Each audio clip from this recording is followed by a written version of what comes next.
Hi guys! Welcome to my vlog. So ayan na nga guys, nandito na nga po pala ang ating in-order sa Shopee. So mag-unbox na nga po pala tayo.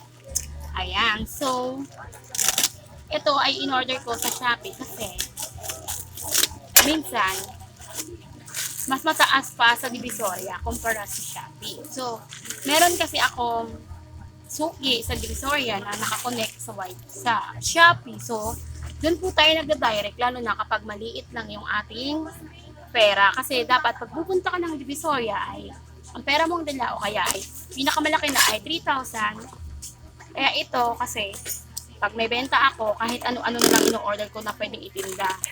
Wholesale po kasi sa Shopee. May suki kasi ako doon. Ito nga po pala yung binili ko. Ayan.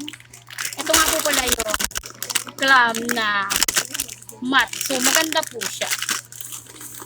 Yan. Pangbentahan po natin siya ng 25 pesos. Ayan. Dalawa po siya. Actually, yung isa ay hindi akin. Dahil sa kapitbahay ko lang kasi pinagsabay lang mo. Okay.